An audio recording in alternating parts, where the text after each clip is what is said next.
इतना बलशाली है कि एक बाण से एक ताड़ के वृक्ष को गिरा देता है और इस धुंधवी राक्षस की हड्डियों को आकाश में फेंक देता है। सूर्य उदय होते ब्रह्म मुहूर्त में वो चारों धामों की और सातों समुद्र में स्नान करके अपने राज्य सिंहासन पर बैठता है। इतना बलशाली है, माने कि पृथ्वी की पूरी की परिक्रमा हो गई महाराज। भगवान कहने लगे कि तो इतना बलशाली है तो फिर क्या हो गया, जो मैंने प्रतिज्ञा की है वो तो अवश्य पूरी होगी। तो भगवान से सुग्रीव ने कहा कि प्रभु मेरे मन में शंका है। भगवान कहने लगे कि क्या शंका है? तो सुग्रीव कह रहा है कि आप जो है जिस बाण से बाली को मारोगे ना, मैं उस बाण का बल देखना चाहता हूं। तो भगवान ने मुस्कुराते हुए अपने तरकस में से एक बाण निकाला और महाराज एक ही बाण से सातों वृक्षों को जो है भगवान ने काट करके नीचे गिरा दिया। धुंधवी राक्षस की जो हड्डियां थी उसको भी आकाश में फेंक दिया। अब तो भगवान के बाण की, भगवान के बल की जब इतनी उसे जो है उसने जब देखा तो उसे विश्वास हो गया, विश्वास हो गया कि ये बाली को अवश्य मार सकती है। तब भगवान ने कहा कि तू एक काम कर सुग्रीव, जा और अपने भाई को लिवा करके ले आ और तू युद्ध करना, मैं उसे मार दूंगा। सुग्रीव भगवान के कहने से गया, दरवाजे पर जाकर के अपने बड़े भाई बाली को ललकारा। बाली ने विचार किया कि आज क्या बात है कि ये सदा जो है मुझसे भयभीत रहने वाला है और ये आज मुझको ललकार क्यों रहा है, युद्ध के लिए चला। तो उसकी जो पत्नी थी ना तारा, उस तारा ने बाली को पकड़ लिया और समझाया कि स्वामी ये जो सुग्रीव जिनसे मिले हैं ना वो दोनों राजकुमार बड़े बलशाली हैं। बाली ने भी तारा से यही बात कही कि यदि वो दोनों बलशाली हैं तो कोई बात नहीं है, मैंने भी उनके विषय में सुन रखा है कि वो समदर्शी हैं, वो इस पृथ्वी का भार उतारने के लिए आए हैं। मेरा उनका कोई बैर थोड़ा ही है कि जो मुझसे वो जो है मुझे मारेंगे। वो ऐसा कह करके अपनी पत्नी का हाथ झटक करके बाली जो सुग्रीव के पीछे पीछे आने लगा और उसी ऋषयमुख पर्वत के नजदीक में आकर के दोनों भाइयों में युद्ध हुआ। और भगवान क्या कर रहे हैं कि बिटप ओट देखें रघुराई। श्री राम जी एक वृक्ष की आड़ लेकर के दोनों भाइयों के युद्ध को देखने लगे। भगवान आड़ क्यों ले रहे हैं कि इस बाली को ये वरदान था कि जो भी तेरे सामने से लड़ेगा उसका आधा बल तेरे में आ जाएगा। इसीलिए तो ये बाली जो है किसी से डरता नहीं है। महाराज रावण को 6 महीने बगल में लगा करके रहा था, इतना बलशाली है। कितना बलशाली है कि जिस समय समुद्र मंथन हुआ था ना तो उसमें से तारा निकली थी जो इसकी पत्नी है, बड़ी सुंदर थी, 5 कन्याओं में गिनती है तारा की। तो कहते हैं कि सारे देवता और सारे राक्षस मौजूद थे, इस बाली ने तारा को ले लिया। किसी की भी ये हिम्मत नहीं हुई कि तू बाली क्या कर रहा है, इतना बलशाली था। शंकर भगवान कह रहे हैं कि हे भवानी, अब तो दोनों भाइयों में युद्ध हुआ। भगवान श्री राम जी वृक्ष की आड़ लेकर के देख रहे थे। भगवान ने विचार किया कि अब इसकी समाप्ति कर देनी चाहिए। ऐसा भगवान ने विचार करके एक बहुत ही भयानक बाण अपने धनुष पर चढ़ा करके उस बाली की छाती में मार दिया। और जैसे ही वो बाण जाकर के बाली की छाती में लगा, हाँ परावा बेकालो माही रागा तो साया को,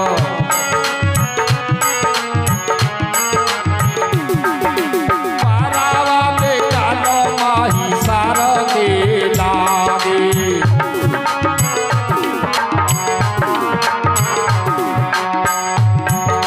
कोनो ओठो बैठो देखो प्रभु आगे,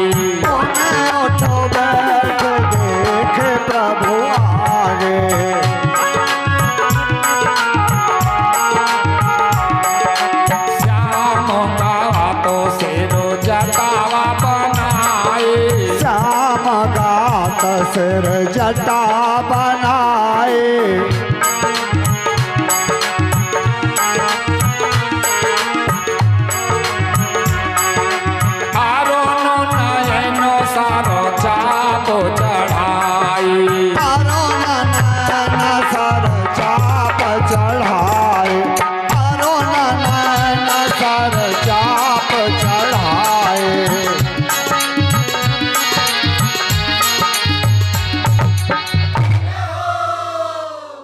विकल मही। भगवान के बाण के लगते ही वो व्याकुल होकर के पृथ्वी पर गिर पड़ा, लेकिन बहुत बलशाली था, इसलिए भगवान के बाण को लगते गिर तो पड़ा, लेकिन फिर दोबारा बैठा हो गया। और बैठ करके जैसे ही उसने देखा तो भगवान श्री राम जी उसे सामने दिखाई दिए। कैसे भगवान के श्याम गात है भगवान का, सिर पर जटाएं बंधी हुई हैं, लाल नेत्र है भगवान के, और हाथ में धनुष और बाण लगे हुए हैं। तब तो पहचान गया, बाण के लगते ही पहचान गया कि ये साधारण मनुष्य नहीं है, ये परमात्मा है। एक ही बाण ने जब मेरी ऐसी हालत कर दी, ये मनुष्य की सामर्थ्य नहीं है। पुन पुन चितई चरण चित दीना, भगवान को पहचान करके अब तो उस बाली ने अपने चित्त को भगवान के चरणों में लगा दिया। सुफल जन्म माना प्रभु चीना, भगवान को जब पहचान लिया तो अपने जीवन को धन्य मानने लगा। हृदय प्रीत, भगवान से मन से तो बड़ा प्रेम कर रहा है, लेकिन वचन कठोरा, अपने मुख से भगवान के लिए बड़े कठोर वचन बोल रहा है। बोला चितई राम की ओरा, भगवान की तरफ देख करके कठोर वचन भगवान से कहने लगा कि प्रभु, अरे मैंने तो आपके विषय में ऐसी बात सुनी थी। कैसी? हाथ राम है तो आप तारे गोसाई,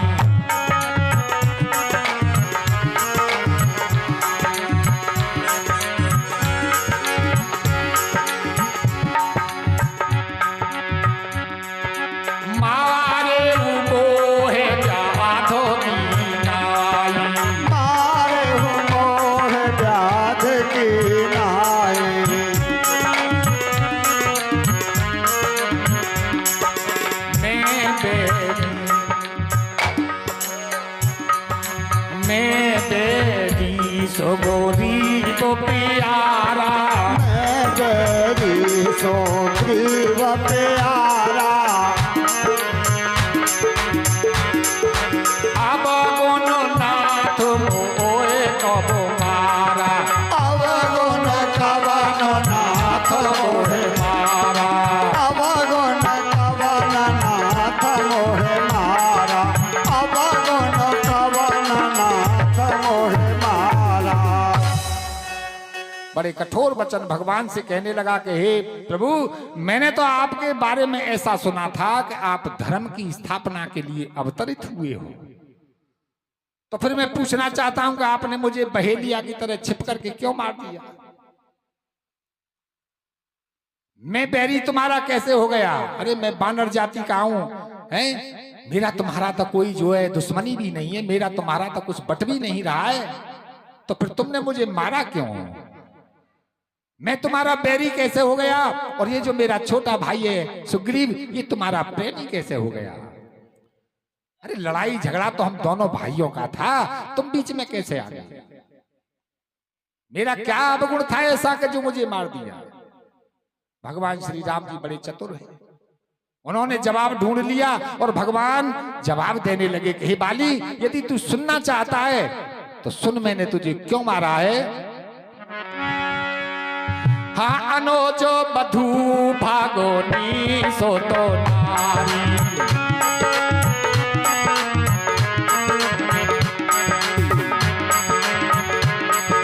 सोनो साठो कन्या सामो ए चारी, सोनो साठो कन्या सामो ए चारी,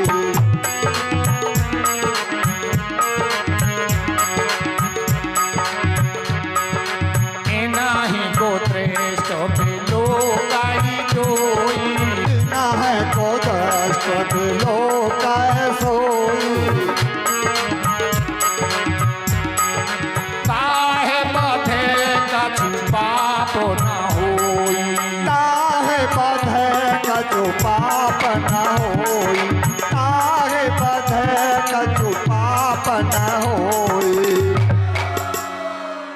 भगवान उत्तर देने लगे कि हे बाली, मैंने संतों से ऐसी बात सुनी है कि अनुज बधू माने छोटे भाई की पत्नी, और भगनी माने बहन, और पुत्र की पत्नी, और चौथी बतलाई कन्या।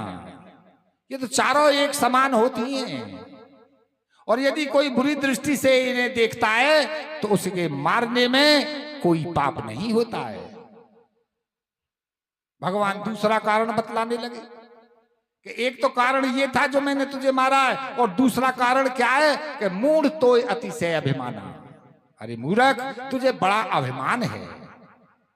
क्या अभिमान है कि नारी सिखावन करसी न काना। जब तू सुग्रीव से लड़ने के लिए चला तो तेरी पत्नी ने तुझे बहुत समझाया, परंतु तेने उसकी बात इस कान से सुनी और इस कान को निकाल दी। एक जगह बात आती है लास्ट में कि भगवान कैसी हैं कि बिना कानों के ही सुनती हैं, बिना हाथों के बहुत से काम करती हैं, आनंद रहित सकल रस भोगी। उनका मुंह भी नहीं है लेकिन सारे रसों का भोग करती हैं। बिना कानों के सुनती हैं, बिना हाथों के बहुत से कार्य करती हैं, बिना पैरों के भगवान चलती हैं। ये बात तो है किष्किंधा की, और भगवान ने बैठे हुए ऋषिमुख पर्वत पर, तो भगवान कह रहे हैं कि मूढ़ तो यति से अभिमाना नारी सिखावन। माने कि 16 कोस दूर से भगवान ने उस बात को सुन लिया जो तारा ने बाली को समझाया था। भगवान कह रहे हैं कि तू जानता था कि ये सुग्रीव मेरी भुजाओं के आश्रित है, फिर भी तू इसे मारना चाहता है। तब तो ये बाली कहने लगा कि हे प्रभु, आप स्वामी हो, मैं आपका सेवक हूं, मेरी आपके सामने कोई चतुरता नहीं चलेगी। लेकिन मैं आपसे एक बात पूछता हूं कि बार बार आप मुझे पापी कह रहे हो, आप मेरे सामने खड़े हुए हो अंत समय में, फिर भी मैं पापी रह गया हूं, अब भी मैं पापी हूं, आप मेरे सामने हो। काकभूषण जी महाराज कहते हैं कि हे गरुड़ जी, जब उस बाली की ऐसी कोमल वाणी भगवान श्री राम जी ने सुनी तो क्या हुआ कि बाली शीश पर से निज पानी। भगवान ने अपना कमल सदृश हाथ उस बाली के सर पर रख दिया और भगवान कहने लगे कि अचल करो तन राखो प्राणा। हे बाली, हम अभी तुम्हारे शरीर को उपचार करके ठीक कर सकते हैं। तब तो बाली कहने लगा कि प्रभु सुनिए, मैंने भी ऐसा संतों से और शास्त्रों से सुना है। कैसा? हाँ, जन्म जन्म मुनि चाहता न गाराई,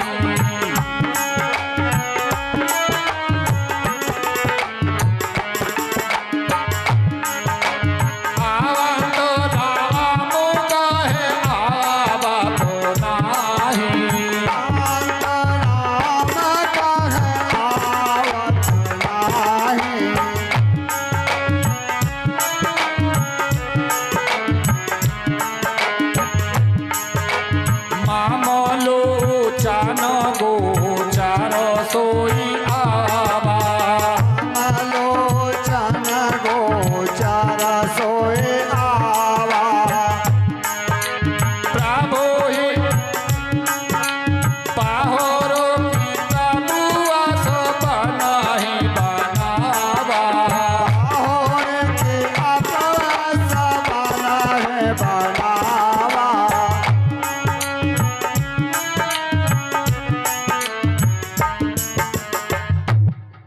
जन्म जन्म मुनि जतन कराए। बाली कह रहा है कि प्रभु मैंने ये बात सुनी है कि ये मुनि लोग अनेक जन्मों तक आपका भजन करते हैं, लेकिन अंत में जब वो शरीर का त्याग करते हैं तब आपका नाम भूल जाते हैं, नाम उनके मुख में नहीं आता है। वही प्रभु आज मेरे सामने खड़े हुए हैं, इसलिए हे प्रभु फिर ऐसा मौका मिला न मिला, इसलिए अब मैं जो जीना नहीं चाहता हूं, अब मैं इस संसार से जाना चाहता हूं। ऐसा कह करके और भगवान श्री राम जी के चरणों में उस बाली ने अपना ध्यान लगाया। राम चरण दृढ़ प्रीत कर भगवान के चरणों में बड़ा मजबूत प्रेम कर लिया और बालकीन तन त्याग, बाली ने अपने शरीर का त्याग कर दिया। शंकर भगवान कह रहे हैं कि हे भवानी, सुमन माल जिम कंठ ते गिरत न जानई नाग। मरते समय अपार कष्ट होता है। कितना कष्ट होता है? इस मनुष्य को 2 ही बार कष्ट मिलता है बस। नहीं, ये तो सुख का भंडार है। रोने को पूरे जीवन रोते रहो कि हम बड़े दुखी हैं, हम बड़े दुखी हैं। नहीं, ये मनुष्य तो सर्वश्रेष्ठ योनि है। इसमें दुख आता है केवल 2 बार। कब? कि जन्मत मरत दुसह दुख हुई। एक तो जन्मते समय इसे कष्ट होता है, पीड़ा होती है, और दूसरा कष्ट इसे मरते समय पर आता है। ऐसा बतलाते हैं कि मरते समय इतना कष्ट होता है कि 1000 बिच्छू एक साथ शरीर में डंक मार दे, वो भी कम है। उससे भी अधिक कष्ट होता है जब इस शरीर का त्याग करता है। लेकिन भगवान के सामने जब बाली ने त्याग किया तो उसे कोई कष्ट नहीं हुआ। क्यों नहीं हुआ? कि उसका ध्यान जो भगवान के चरणों में लगा हुआ था। जैसे किसी बहुत जबरदस्त हाथी के गले से माला टूट करके, फूलों की माला टूट करके गिर जाए, और उस हाथी को मालूम नहीं पड़ता है कि मेरे गले से माला टूट करके गिर गई है, ऐसे ही उस बाली ने अपने शरीर का त्याग कर दिया। काकभूषण जी महाराज कहते हैं कि हे गरुड़ जी, अब तो जो है बाली को भगवान ने अपने धाम को भेज दिया। नगर के लोग सब व्याकुल हो गए, नाना प्रकार से तारा विलाप करने लगी। फिर भगवान ने तारा को उपदेश दिया और ज्ञान का उपदेश दिया। भगवान ने कहा कि तारा रोती क्यों हो? यदि तुम इसको अपना पति मानती हो तो तुम्हारे सामने पड़ा हुआ है, और यदि इसके अंदर जो जीवात्मा उसे अपना पति मानती हो तो वो मरने जीने वाला नहीं है, वो अमर है। तो दोनों ही स्थितियों में तुम शोक करने के योग्य नहीं हो। उपजा ज्ञान, भगवान के उपदेश से उसको जो है ज्ञान पैदा हुआ, भगवान के चरणों को पकड़ लिया।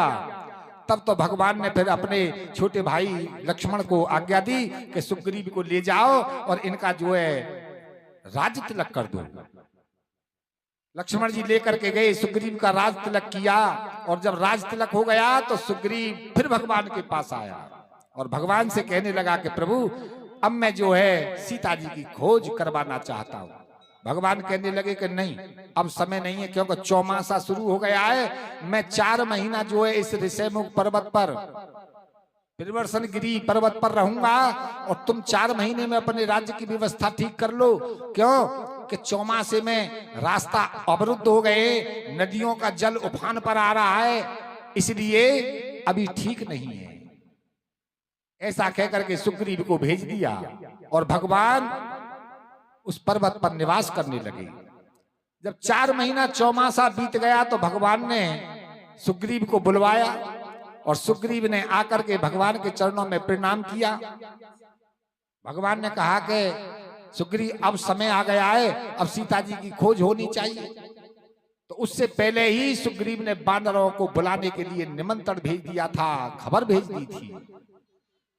जब भी भगवान की और सुग्रीव की बात हो रही थी, महाराज संपूर्ण पृथ्वी के बानर जो है वहां पर आने लगे, और सभी बानर जो है भगवान के चरणों में प्रणाम करके एक साइड में खड़े हो गए। तब तो सुग्रीव ने सारे बानरों को उपदेश दिया कि हे बानरों, देखो हम पशु जाति के हैं और भगवान श्री राम जी मनुष्य जाति के हैं, हम दोनों में मित्रता हो गई है, इसलिए इस मित्रता को हर तरह से निभाना है। इनकी पत्नी सीता जी का हरण हो गया है, इसलिए मैं तुम सभी बानरों को आज्ञा देता हूं कि पृथ्वी पर सीता जी की जाकर के खोज करो। कहते हैं कि सुग्रीव के कहने से 4 टुकड़ी बनाई गई। एक दल पूर्व दिशा की तरफ भेजा, एक पश्चिम दिशा की तरफ भेजा और एक उत्तर दिशा की तरफ भेज दिया। और ये तीनों दल के बानर ये कह करके गए सुग्रीव से कि महाराज, हम सीता जी की खोज पृथ्वी के अंतिम छोर तक करेंगे। सुग्रीव ने समय रख दिया कि 1 महीने में जो लौट करके नहीं आया और सीता जी की खबर नहीं लाया तो वो मेरे हाथों से मारा जाएगा।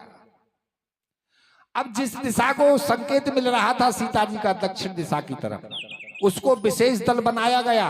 उसमें बड़े बड़े बलवान बानर जो इकट्ठे किए गए, हनुमान जी महाराज, जामवंत जी महाराज, नल, नील, अंगद, ऐसे महाबली बानरों को एक मंडली के साथ और दक्षिण दिशा की तरफ भेजा गया। कहते हैं कि सभी बानर भगवान के चरणों में प्रणाम करके चलते हैं। सबसे बाद में हनुमान जी ने भी भगवान के चरणों में प्रणाम किया। तो भगवान तो सब कुछ जानते हैं कि ये लाखों असंख्यों जो बानर हैं उनमें एक ये हनुमान नाम का ही बानर ऐसा है कि जो सीता जी की खोज करेगा। इसलिए भगवान ने अपने हाथ में जो अंगूठी थी ना, उस अंगूठी को हनुमान जी को दे दिया। कब से थी ये अंगूठी भगवान पर? भगवान तो सन्यासी के बाने में थे, सब आभूषणों का त्याग कर आए थे वही अयोध्या में।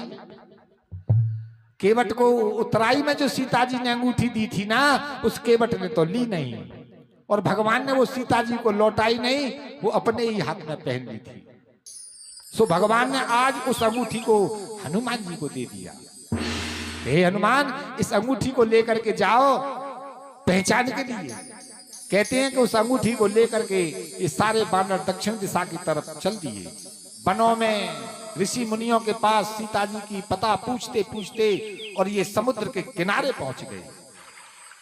अब समुद्र का किनारा आ गया। कौन सा किनारा? कि जिस किनारे के बाद में फिर लंका है।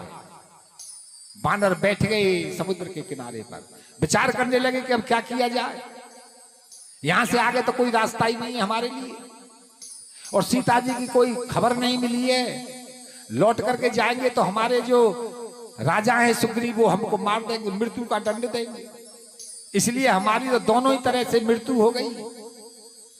अंगद जी जो है वो नायक हैं सभी के, तो अंगद जी ने ये बात कही कि भैया मैं लौटूंगा नहीं बिना सीता जी की खबर के, और आगे कोई रास्ता दिखाई नहीं देता है तो मैं अनशन व्रत करके इस समुद्र के किनारे ही अपने प्राणों का त्याग कर दूंगा। जामवंत जी महाराज कहने लगे कि अंगद, हम सब एक ही साथ आए हैं, मरेंगे तो एक साथ मरेंगे और जिएंगे तो एक साथ जिएंगे। अंगद जी के साथ में सभी बानर उस समुद्र के किनारे अनशन का व्रत करके बैठ जाते हैं। वहीं किनारे पर एक छोटा सा पर्वत था, उसमें एक गुफा थी, उसमें संपाति नाम का पक्षी रहता था। ये संपाति कौन है? ये संपाति जटायु का बड़ा भाई है। इसके पंख नहीं है, इसके पंख जले हुए हैं। बहुत समय पहले, बात आगे आने वाली है। गुफा में से सरक सरक करके जब बानरों की बात सुनी तो सरक सरक करके गुफा के दरवाजे पर आया, और जब सारे बानरों को देखा तो बड़ा प्रसन्न हुआ कि आज मैं सबका भक्षण कर लूंगा, बहुत दिनों से भूखा हूं, आज इन बानरों को जो है मैं खा जाऊंगा।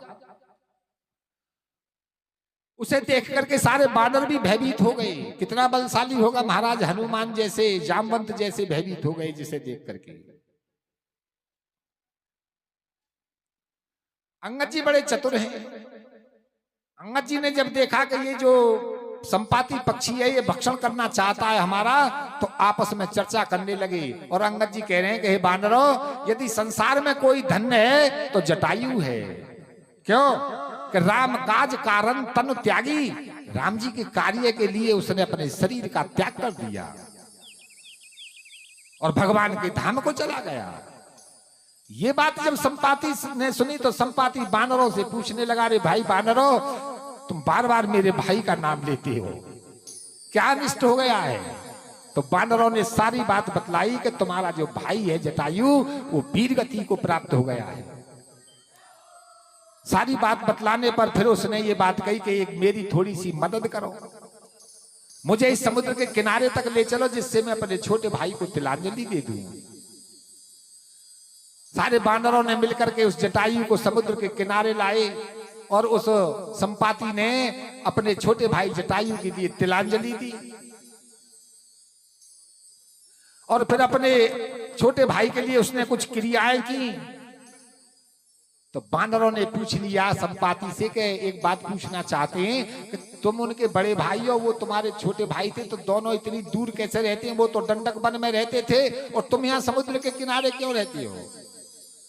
तब इस संपाति ने अपनी बात बतलाई कि हे बानरों, जब हम दोनों भाई जवान थे तो हम में बड़ा बल था। एक दिन हम ऋषि मुनियों के बीच में ये प्रतिज्ञा करके आकाश में उड़े कि आज हम इस सूर्य को छू करके स्पर्श करके ही लौटेंगे। हम दोनों भाई ऐसी प्रतिज्ञा करके और आकाश में उड़ गए। जब सूर्य के नजदीक पहुंचे तो मेरा जो छोटा भाई था जटायु वो जलने लगा, तो मैंने अपने विराट पंखों से उसकी छाया कर दी, रक्षा की, तो वो जल में आकर के किसी जल स्थान में आकर के गिर पड़ा। परंतु मैं अभिमानी था, मैं उड़ता ही चला गया और जब सूर्य के नजदीक पहुंचा तो सूर्य के तेज से मेरे पंख जल गए और मैं इस पर्वत पर आकर के गिर पड़ा। मैं बड़ा दुखी था। यहाँ पर एक चंद्रमा नाम के मुनि थे, उन्होंने मुझको समझाया कि अरे पक्षी तू चिंता मत कर, आगे त्रेता युग आने वाला है, भगवान श्री राम जी का अवतार होगा, उनकी पत्नी का हरण हो जाएगा, कुछ बानर उनकी पत्नी की खोज करने के लिए आएंगे, तू उन बानरों की मदद कर देना तो तेरे पंख ठीक हो जाएंगे। सो हे बानरों, इसलिए मैं यहां पर रहता हूं और अब वो ही समय आ गया है। अब मैं तुम्हारी क्या मदद कर सकता हूं? मैं बुढ़ा हूं। बानर कहने लगे कि तो हमें सीता जी की खोज बता दो कि वो है कहां। तब तो उस गिद्ध ने जो है सारे बानरों से कहा कि अच्छा मैं देखता हूं। ऐसा कह करके उस गिद्ध ने चारों तरफ को जो है नजर फैला करके देखा और देख करके बतला दिया बानरों को कि हे बानरों, समुद्र के बीच में एक त्रिकूट नाम का पर्वत है, उस पर लंका नगरी बसी हुई है। लंका से बाहर रावण का अशोक वन है। अशोक वन में अशोक वृक्ष के नीचे सीता जी बैठ करके भगवान श्री राम जी का भजन कर रही है।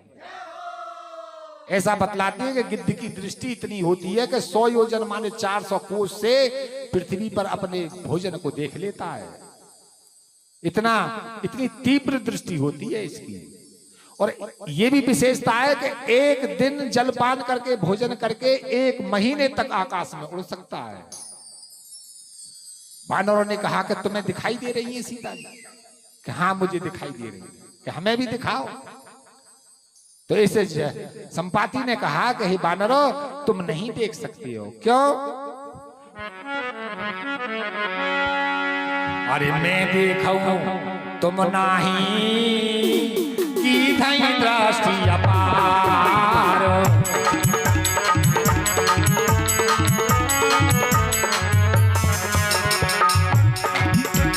बूढ़ भयउ मत कर देऊ कछुक सहाय तुम्हार सियावर राम जय राम पद राम जय राम सियापत राम जय जय राम अवधपत राम जय जय राम।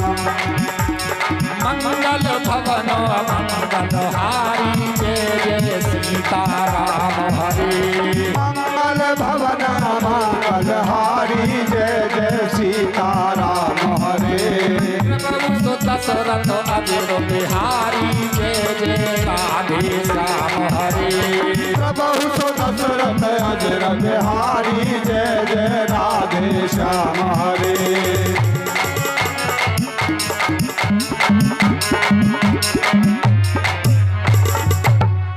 संपाति ने कह दिया कि बानरों, तुम नहीं देख सकते हो। मैं गिद्ध जाति का हूं, मेरी दृष्टि अपार है।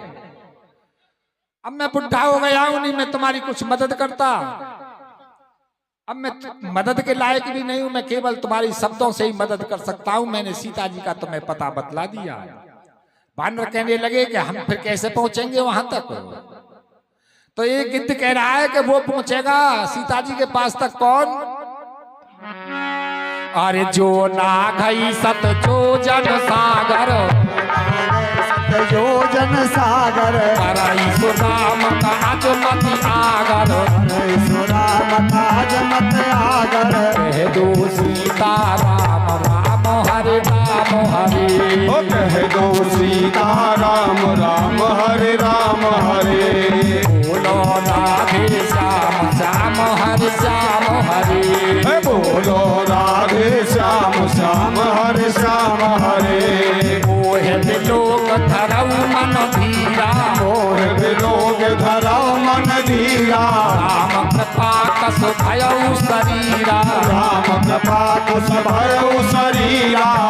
राधे गोपाल भज मन श्री राधे। श्री राधे गोपाल भज मन श्री राधे। श्री राधे गोपाल भज मन श्री राधे। उस संपाति ने बतलाया, रे बानरों, सीता जी के पास वो पहुंच सकता है। कौन? कि जो नागही सत जो जन सागर, जो 100 योजन माने 400 कोस इस समुद्र को लांघेगा, वही सीता जी की खोज कर सकता है। अब तो बानर 400 कोस की बात को सुन करके शांत हो गई, उदास हो गई। जब उस संपाति ने देखा कि बानर मन में घबरा गए हैं तो बोलने लगा और कहने लगा, अरे बानरों घबरा गए, मोहे बिलोक धरऊ मंधीरा, अरे मेरी तरफ तो देखो, मेरी तरफ देख करके धैर्य धारण करो। क्यों कि मैंने केवल तुम्हारी शब्दों से ही मदद की है, इतने में ही देखो ना मेरे पंख जमने लगे, मेरे पंख जो उपजने लगे। भगवान की ऐसी कृपा है और तुम घबरा गए इस बात को सुन करके। अरे तुम तो ऐसे की सेवा कर रहे हो, ऐसे के सेवकों कैसे के, अरे पापी उजागर नाम सुमरहि राम हरे, पापी उजागर नाम सुमरहि राम हरे, अति अपार भव सागर तरहि राम हरे, अति अगाध घन सागर तरहि राम हरे,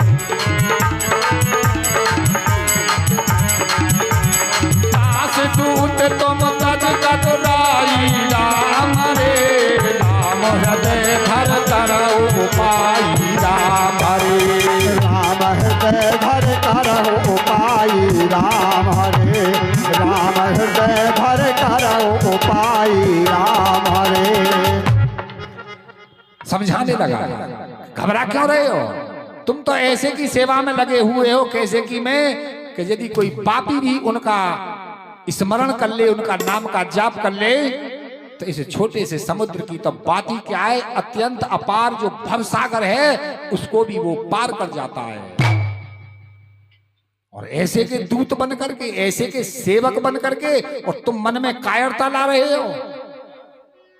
अरे राम जी का ध्यान करो अपने हृदय में, जब तुम भगवान का ध्यान करोगे ना तो वो कोई ना कोई तुम्हें उपाय बतला देंगे और तुम्हें कोई ना कोई उपाय अवश्य जो है मिलेगा। नीलगिरी पर्वत पर काकभूषण जी महाराज कह रहे हैं कि अस कहे गरुड़ गीध जब गया, ये गरुड़ जी ऐसा कह करके वो गिद्ध वहां से चला गया। और ये बानर सभी जो आपस में चर्चा करने लगे आश्चर्य से कि भाई क्या किया जाए, कौन जाएगा समुद्र के पार, निज निज बल सब काहू भाषा, सभी ने अपने अपने बल का बखान किया कि भाई मैं तो 10 योजन कूद सकता हूं, किसी ने कहा कि मैं 20 योजन कूद सकता हूं, किसी ने कहा कि मैं 40 योजन कूद सकता हूं, नल ने कहा कि मैं 60 योजन कूद सकता हूं, नील ने कहा मैं 70 योजन कूद सकता हूं, और जामवंत जी महाराज ने क्या कहा कि मैं 99 योजन कूद सकता हूं। 100 योजन वाला कोई भी नहीं। अब तो विचार करते करते सभी शांत हो गए। तब जामवंत जी महाराज कह रहे हैं कि भाई मैं क्या करूं, मैं बुढ़ा हो गया हूं, नहीं बल तो मेरे में इतना था कि जिस समय वामन भगवान ने अवतार लिया था ना, तो मैंने उभय घड़ी में माने 2 घड़ी में 48 मिनट में उनकी 7 परिक्रमा लगा दी थी। बताओ कितना बल होगा महाराज ऐसे भगवान की कि जिन्होंने एक डग में ही पूरी पृथ्वी को नाप दिया, दूसरी डग में स्वर्ग को नाप दिया है। 7 परिक्रमा पृथ्वी की लगा दी थी 48 मिनट में, इतना बल था इनमें जामवंत जी महाराज में। तो उस बात को कह रहे हैं कि मैं तो बुढ़ा हो गया हूं, पहले जैसा बल मेरे शरीर में नहीं है। अंगद कहे मैं जाऊं पारा, अंगद जी ने फिर अंत में ये बात कही कि मैं हे साथियों पार तो जा सकता हूं, परंतु बात क्या है कि जिए संशय कछु फिरती बारा, लौटने में मुझे कुछ संशय मालूम पड़ता है। क्या संशय था? ऐसा बतलाते हैं कि जो रावण का पुत्र है छोटे वाला, जिसका नाम है अक्षय कुमार, ये दोनों एक ही गुरुकुल में पढ़ते थे। हनुमान ये अंगद जी जो ऐसे परेशान करते थे अक्षय कुमार को, रोज गुरुजी से शिकायत होती थी, तो गुरुजी ने ये श्राप दे दिया था कि अंगद तू इसे बड़ा परेशान करता है अक्षय कुमार को, जिस दिन तेरे में ये एक घूंसा मार देगा उसी दिन तेरा अंत हो जाएगा। तो उस बात को कह रहे हैं अंगद जी, अंगद कहे मैं जाऊं पारा, मैं पार तो जा सकता हूं, परंतु लौटने में मुझे शंका है कहीं ऐसा ना हो कि मेरी उसी से मुलाकात हो जाए। जामवंत जी महाराज कहने लगे कि वाह, तुम्हें हम कैसे भेज सकते हैं, अरे तुम तो हमारे सबके जो सेनापति हो, इसलिए तुमको नहीं भेजा जाएगा। अरे हनुमान जी कहाँ गए यहां से? देखने लगे, हनुमान जी वहां दिखाई नहीं देते। जामवंत जी कहेंगे हनुमान कहाँ चले गए? थोड़ा अलग को देखा तो सूर्य की तरफ मुंह करके जो है हनुमान जी खड़े हुए थे, भगवान का स्मरण कर रहे थे। जाकर के ऋक्षराज जामवंत जी महाराज ने हनुमान जी से ये बात कही कि हनुमान तुम चुप्पी साधे पड़े हो, तुम्हारा अवतार राम जी के कार्य के लिए हुआ है। ये हनुमान जी भी अपने बल को भूले हुए थे। बात क्या थी कि जब ये बचपन में छोटे थे ना तो बड़े नटखट थे हनुमान जी महाराज। ये नित्य प्रति जो है मुनि के आश्रम में जाकर के महाराज वृक्षों की तोड़ फोड़ कर दिया करते थे, बड़े बड़े वृक्षों को भी उखाड़ देते थे। तो मुनि ने कुपित होकर के कह दिया कि अरे बानर तू अपने बल को भूल जा। अब तो ये हनुमान जी की जो माता थी अंजना, जब उन्होंने इस बात को सुना तो आकर के उन ऋषि के पास में रोने लगे कि हे मुनि तुमने मेरे बच्चे को ऐसा श्राप दे दिया। तो मुनि ने कह दिया था कि कोई बात नहीं है, जब कभी समय आएगा तो अपने समय पर इसको अपना बल याद आ जाएगा। तो आज जो है वो समय भी आ गया है और जामवंत जी महाराज ने जो है हनुमान जी को बल की याद दिलाई कि तुम तो बड़े बलशाली हो, राम जी के अवतार के लिए, राम जी के कार्य के लिए ही तुम्हारा अवतार हुआ है। ऐसा सुनते ही भयउ पर्वताकारा,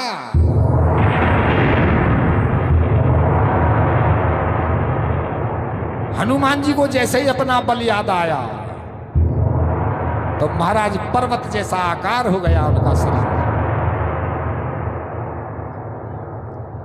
कनक वरण सोने जैसा रंग हो गया। ऐसा मालूम पड़ता है देखने से कि मानो सारे पर्वतों के ये राजा हों। अब तो हनुमान जी ने बार बार सिंहनाद किया और ये बात कही जामवंत जी इस समुद्र की 400 कोस की तो बात ही क्या है, मैं पूरे समुद्र को खेल खेल में ही कूद सकता हूं। अब तुम इतनी बताओ मुझे जाकर के करना क्या है। तो जामवंत जी ने बस यही बात कही कि तुम सीता जी की खोज करके उन्हें धैर्य बंधाकर और ये समाचार तुम्हें प्रभु श्री राम जी को सुनाना है। फिर प्रभु श्री राम जी बानरों की सेना के सहित राक्षसों का संहार करके और सीता जी को वापस ले आएंगे। हनुमान जी ने कहा कि तो ठीक है मैं जा रहा हूं। सभी के चरणों में प्रणाम करके अपने साथियों को, और हनुमान जी जो है समुद्र को लांघने लगे। कहते हैं कि समुद्र को लांघते समय हनुमान जी को 3 प्रकार की माया मिली।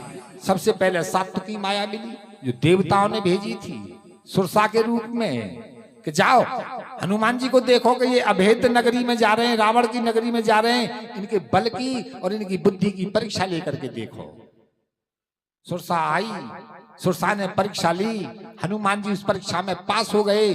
आशीर्वाद दे दिया सुरसा ने कि तुम राम जी का कार्य करोगे। चली गई। हनुमान जी आगे बढ़े, फिर उन्हें राजसी माया मिली, माने कि मैनाक पर्वत मिला जो समुद्र के गर्भ में रहता था। आज उसे मौका मिला भगवान की सेवा करने का, तो महाराज वो नीचे से ऊपर आ गया और हनुमान जी से कहा कि कुछ देर मेरे ऊपर विश्राम कीजिए। हनुमान जी ने उसका स्वागत करने के लिए उसका स्पर्श किया और ये कह दिया कि राम काज कीने बिन मोय कहां, राम जी का जब तक कार्य नहीं कर लूंगा तब तक विश्राम नहीं करूंगा। उसका सम्मान करके स्पर्श करके हनुमान जी आगे को चले।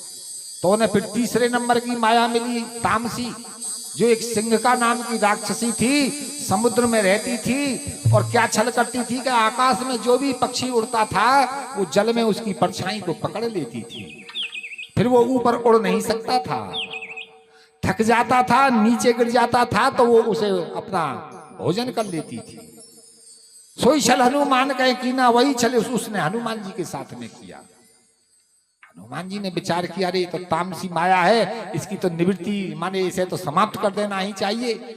ऐसा सोच करके हनुमान जी ने जो एक मुक्का मार करके उसकी समाप्ति कर दी और बारिद पार गयो मत धीरा, हनुमान जी समुद्र के पार हो गए। शंकर भगवान कहते हैं कि हे भवानी, विचार किया हनुमान जी ने कि मुझे अपना रूप बदल लेना चाहिए, क्योंकि अगर मैं वास्तविक रूप से जाऊंगा तो झगड़ा हो जाएगा किसी न किसी राक्षस से। और ये विचार कर लिया हनुमान जी ने कि जब तक सीता मैया का दर्शन नहीं कर लूंगा तब तक मैं किसी से लड़ाई झगड़ा नहीं करूंगा। ऐसा विचार करके मशक समान रूप कपि धरी हनुमान जी मच्छर के समान हो गए और महाराज लंका में प्रवेश किया और सीता जी की खोज करने लगे। किस तरह? अरे मंदिर मंदिर प्रतिकर शोधा जय जय सीता राम हरे। मंदिर मंदिर प्रतिकर शोधा जय जय सीता राम हरे। देखे जह तह अगणित जोधा जय जय राधे श्याम हरे। देखे जह तह अगणित जोधा जय जय सीता राम हरे। गयौ दसानन मंदिर माही गयौ दसानन मंदिर माही। अत विचित्र कह जात सुनाही। अति विचित्र कति जात सुनाई। मंगल भवनो मंगल हारी जय जय सीता राम हरे। मंगल भवन मंगल हारी जय जय सीता राम हरे। प्रभु सुत दशरथ अजर बिहारी जय जय राधे श्याम हरे। प्रभु सुत दशरथ अजिर बिहारी जय जय राधे श्याम हरे। मंदिर मंदिर प्रतिकर शोधा। मंदिर माने महल, मंदिर माने घर। एक तो ये मंदिर है, इसे कहेंगे भगवान का मंदिर। एक हमारा जो घर है वो भी मंदिर है, वो हमारा मंदिर है। तो मंदिर मंदिर प्रतिकर शोधा। शोधा माने शोधन, शोधन माने खोज। हनुमान जी ने प्रत्येक महल, जितने भी लंका में महल थे ना, सारे महलों को खोजा, लेकिन कहीं सीता जी दिखाई नहीं दी। तो विचार किया हनुमान जी ने कि रावण लेकर के आया है, तो चलो रावण के महल को देखो। तो गए दशानन मंदिर में, फिर रावण के महल में पहुंचे हनुमान जी। अत्यंत विचित्र महल था उस रावण का। भोलेनाथ कह रहे हैं कि ऐसा सुंदर था कि जो कहा नहीं जाता है। हनुमान जी ने देख लिया रावण को कि हाँ अपने पलंग पर सो रहा है, परंतु सीता जी वहां पर नहीं है। फिर बाहर निकले हनुमान जी, एक बहुत सुंदर घर दिखाई दिया। महाराज घर हुए देखे थे मालूम पड़ जाए कि कैसो आदमी रह रहो यहाँ में। बहुत से तो ऐसी है कि भीतर ते लामे सकेरे के और दरवाजे पे दूसरे के माई को फेंक दिए कूड़े। मालूम पड़ जाए बात कि कैसो है मालिक मकान में रहने वाला। जिसके दरवाजे पर सफाई मिलेगी बढ़िया, वो अच्छा होगा। और जो अपने घर की गंदगी है बाहर रास्ता पे फेंक देवे, बाजी भाई तो गाड़ी दे के जाए। तो हनुमान जी ने विचार किया कि ऐसा मकान तो मैंने कोई लंका में अभी तक नहीं देखा है, ये तो किसी भक्त का मालूम पड़ता है। और गौर करी तो उस दरवाजे पर चिन्ह दिखाई दिए, रामानुज अंकित गृह शोभा बरनी न जाए। भगवान श्री राम जी के आयुध छपे हुए थे उस पर, धनुष और बाण। नव तुलसी का घर के दरवाजे पर छोटे छोटे तुलसी के वृक्ष लगे हुए थे। तब तो जान गए हनुमान जी के ये तो कोई भक्त है भगवान का। अब तो मुझे इससे पहचान परिचय करना चाहिए, कोई ना कोई जो है उपाय मिलेगा यहां से। हनुमान जी ने तुरंत ही फिर ब्राह्मण का वेश बनाया और दरवाजे पर खड़े होकर के आवाज लगाई, जय श्री राम। अंदर से भी आवाज आई, क्योंकि विभीषण जी जगे। और जब जगे तो हनुमान जी समझ गए कि इस घर का जो स्वामी है वो जग गया है। कैसे समझ गए हनुमान जी? कि जब विभीषण जी उठे ना तो राम राम ते स्मरण की ना, उनके मुंह से राम हरे राम ऐसा शब्द निकला। बाहर को आए, दोनों का मिलन हुआ। हनुमान जी ने कहा परिचय होने के बाद में कि देखो हम भी अधूरे हैं और तुम भी अधूरे हो। ये विभीषण तुम भी अधूरे हो अभी और मैं भी अधूरा हूं। दोनों पूरे हो जाएं, यदि हम दोनों मिल जाएं तो हम दोनों पूरे हो जाएंगे। विभीषण जी कहने लगे कि क्या किया जाए, कैसे अधूरे हैं? तो हनुमान जी कह रहे हैं कि मैंने अभी तक माता का दर्शन नहीं किया, मैं माता को नहीं जानता हूं।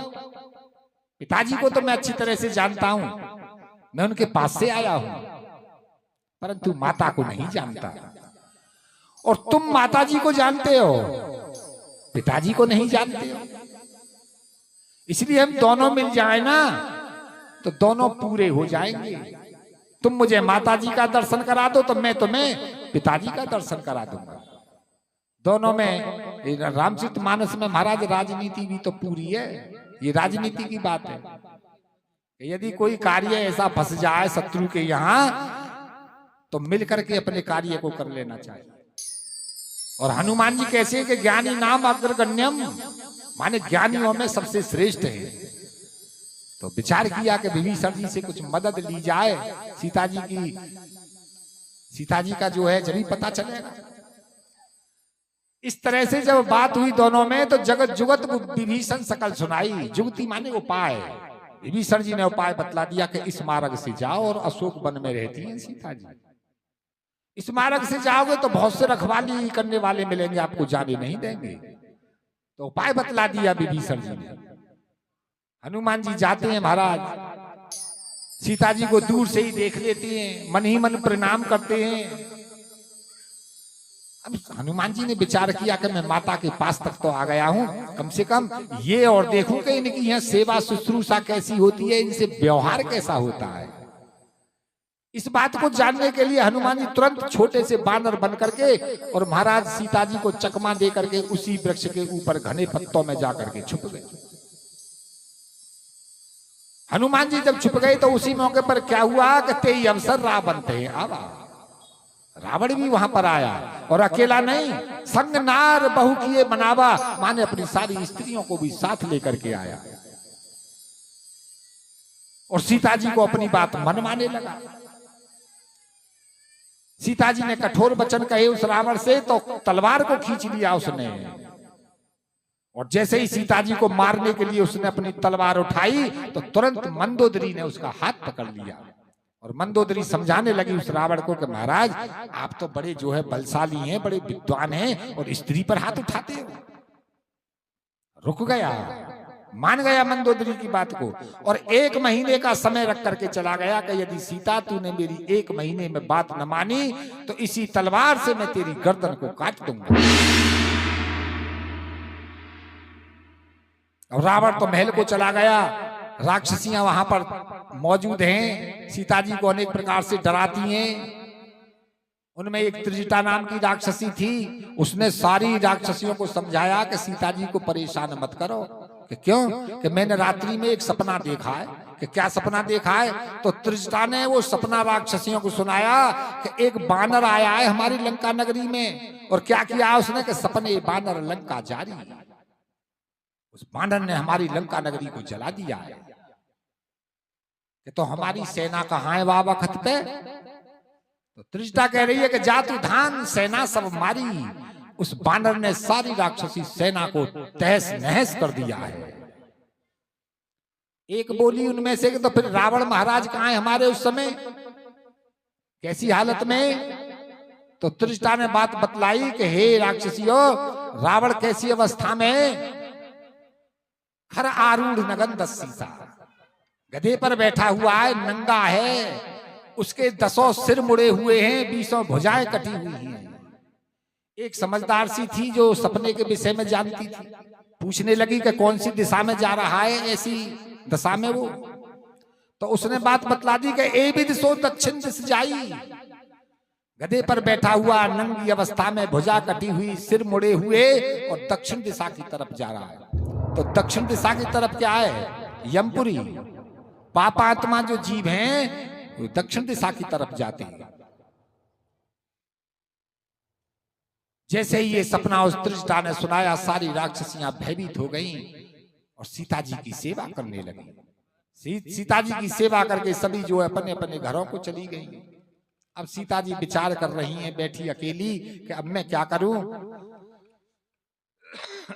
भगवान बड़े विचित्र हैं, भगवान की लीला अपार है। सीता जी ने अग्नि मांगी, चंद्रमा से, तारों से।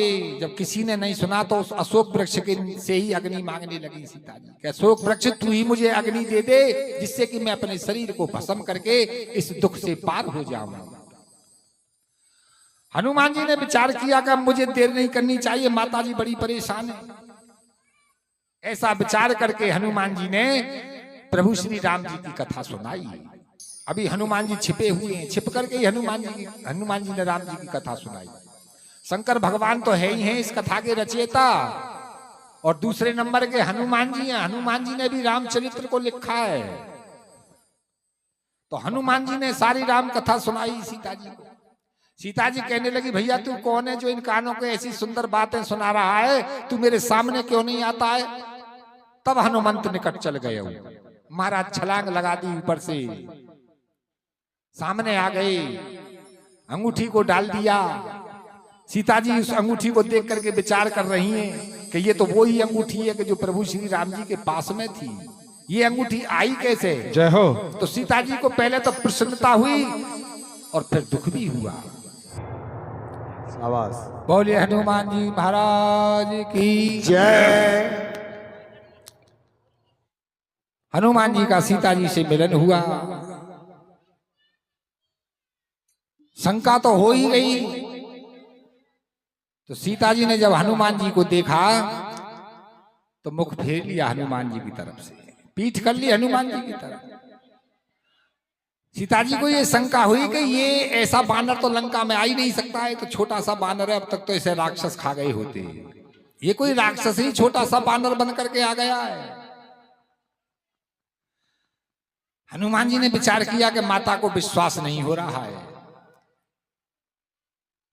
तो हनुमान जी ने बात कही कि हे माता, मैं भगवान श्री राम जी का दूत हूं, और भगवान ने जो है आपका समाचार लेने के लिए, सुधि लेने के लिए मुझे भेजा है।